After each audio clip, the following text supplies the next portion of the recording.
What's up, everyone? Dalton Hopkins with Frontstretch.com here in Martinsville Speedway, where I am flanked to my right by the one and only Michael Massie. We just got done with the penultimate race of the NASCAR Craftsman Truck Series season. There's one race left, but we got to talk about who won tonight, and we got to talk about who's going to race for a championship next weekend. First off, it's Heim time once again for the 11th time this year.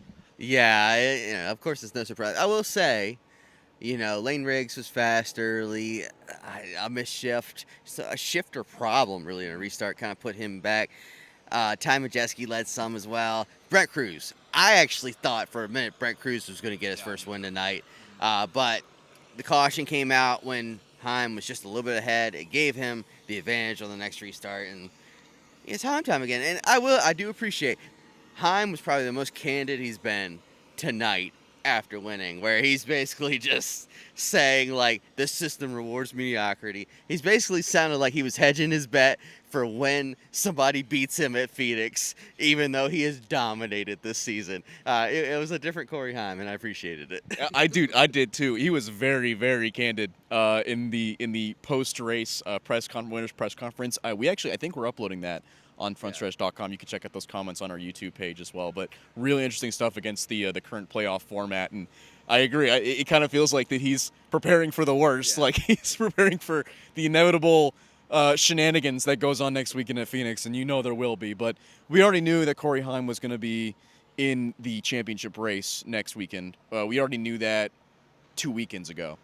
But now we have 3 other drivers that we know are going to be racing for a championship next weekend. We have Tyler Ankrum as one of them. We have Ty Majeski, the reigning champion, who's going to be racing for a championship again for the second year in a row. And then we have Caden Honeycutt. And what a story, right? What a story. I mean, he didn't have a ride about 2 months ago, and then he got picked up. He lost his ride with Nice Motorsports.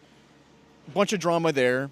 Had to basically skip and go to do a ride with Tyler Young and Young Motorsports at Watkins Glen in the O2 truck. And then finally Stuart Friesen and that team. I mean, one door closes, another one opens for Stuart Friesen and then Caden Honeycutt.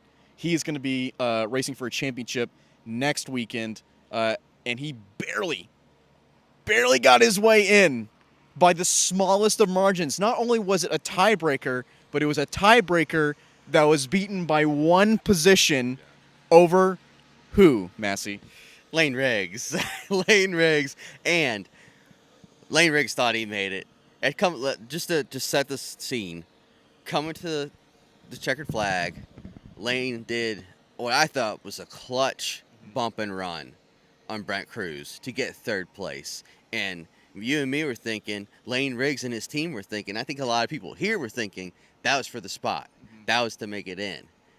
We both climbed over the wall thinking that Riggs had made it. Yes. Like, we both thought he made it until Steven Stump back home actually texted us and gave us the real results, because we couldn't see the TV results. Like, we didn't see the results in front of us, and that's when we saw. And so, like, what it came down to is the tiebreakers. Coming into tonight, Riggs had the tiebreaker because he finished 5th last week. It comes down to best finish of the round. He finished 5th last week at Talladega. Honeycutt's best finish was 10th last week at Talladega.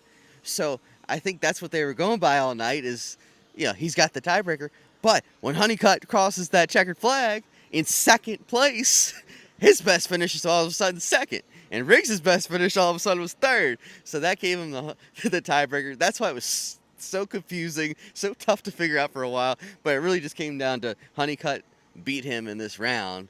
And as for Lane, he did say afterwards he wasn't happy about the move he did on Brent. He didn't feel comfortable about that. He said even if he had made it to the championship 4, he wouldn't have felt good about doing it that way, which I didn't think it was over the line. I thought it was a well-executed bump and run, a little push him up, a little stuff you see happen here all the time. Hundreds of times it's happened at this track.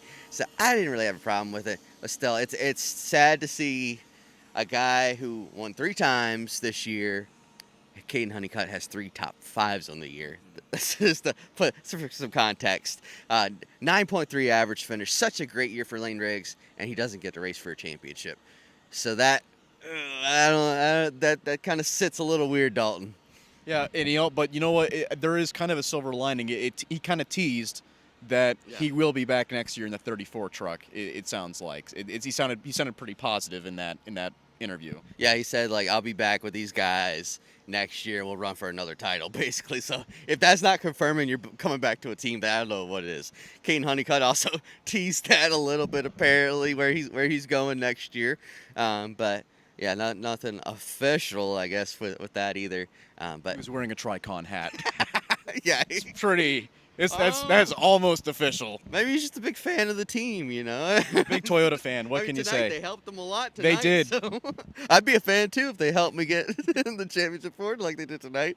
So, but you know, the future's bright with both those guys. Next year we'll see them truck racing going for another title. So I'm excited for next year already, pretty much. I agree, but it is a shame that he's not going to be racing for a championship next week, and despite the season that he has had, a really successful season, but nowhere near as successful as Corey Heim, who is also racing for a championship next weekend, along with Ankrum, along with Bajeski, along with Honeycutt.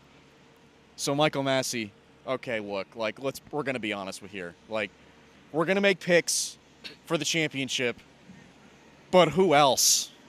Who else? Yeah. So go ahead. I'll let you go first, and I'll try to feign shock. I'm actually not picking Corey Heim for the championship. What are you talking about? Ty Majeski. ThorSport has not won a race all years. The worst year, one of the worst years they've had as an organization. But he's good at Phoenix. He runs it back. He gets his first win of the year when it matters. And he's a two-time champ because that's how stuff works. Stuff doesn't always work out the storybook way in real life. Cannot believe you just... That's the nail in the dagger for the one-race shootout right there. We are witnessing a literal historical season. Like maybe the best season anyone has ever had in the history of the Truck Series. And you're not going to pick them to win the championship. It's just you're just trying to stir up trouble. Yep. Hey, it's not my fault. Don't hate the player. I will. I'm gonna hate the player. I'm picking Corey Heim because I am not insane. So, you know what's gonna happen? He's not gonna win the championship, and I'm gonna get. You know what? We're both gonna be wrong. And Tyler Ankrum's gonna go on and win the championship. I wouldn't be as surprised if Caden Honeycutt won it, because Caden Honeycutt, I think, and he said it. I haven't actually looked, but Honeycutt apparently has never finished worse than 6th at Phoenix, and that's with 3 different trucks, 3 different teams. So he's pretty good there too. Yeah.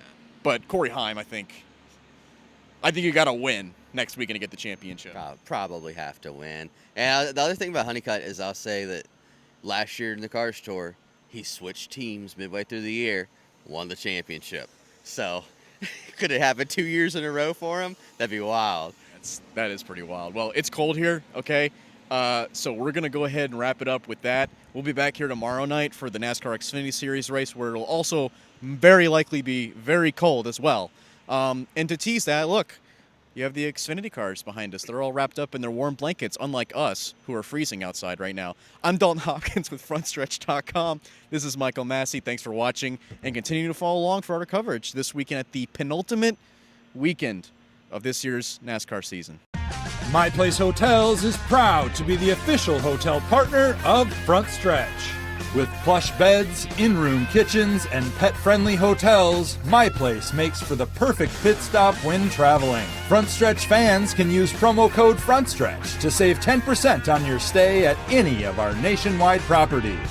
Sign up for our Stay Rewarded program to get even more savings. With My Place Hotels, don't just stay, stay rewarded.